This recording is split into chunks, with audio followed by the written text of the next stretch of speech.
Hi there, it's Galen, Design Team Member for Unity Stamp Company. Today I'm showing 3 coordinating cards. I'm going to use a similar watercolor technique for each of them. They're going to be sort of a vintage style, and it's an easy way to do multiple cards almost at one time, especially for Christmas card making.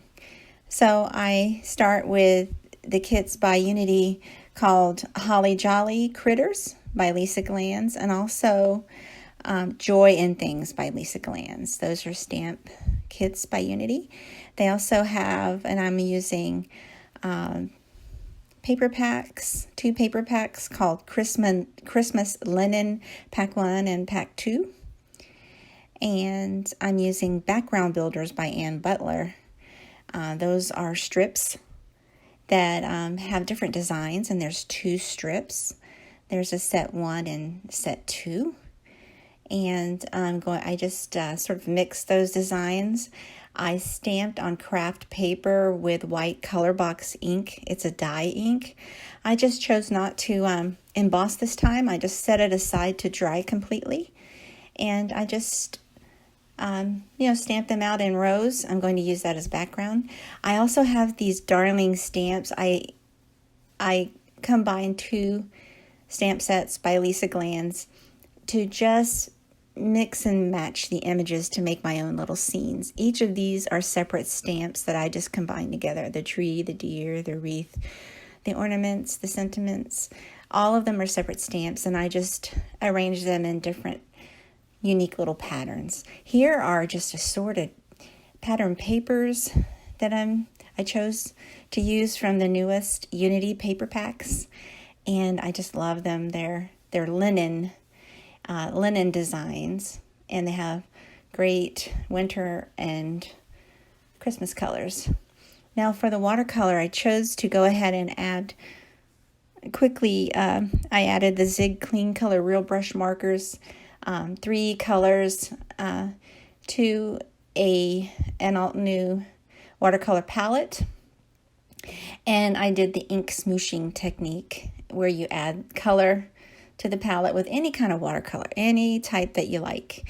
I just grabbed some of these markers. Probably should have grabbed more of a palette watercolor style, but in any case, I use this, and I just add water to the watercolor marker spots, and I spray it with a mini misty, and then I just use the stamping, which was on watercolor paper. I just turn over the stamping and smoosh it right into the color.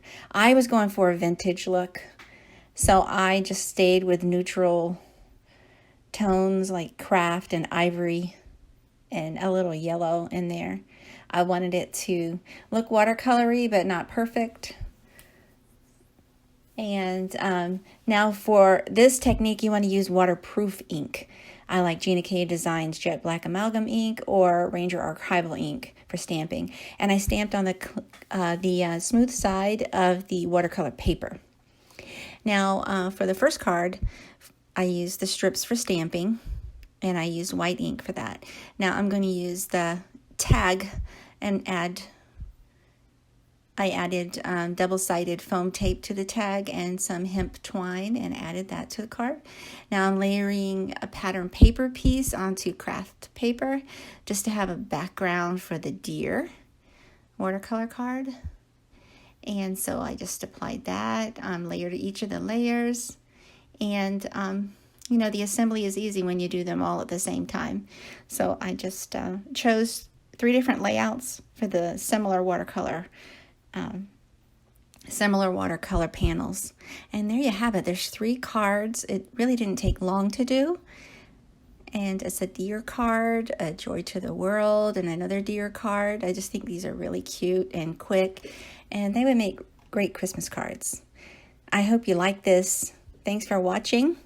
If you could take a moment to subscribe to my YouTube and follow me on Facebook and social media. Have a great day.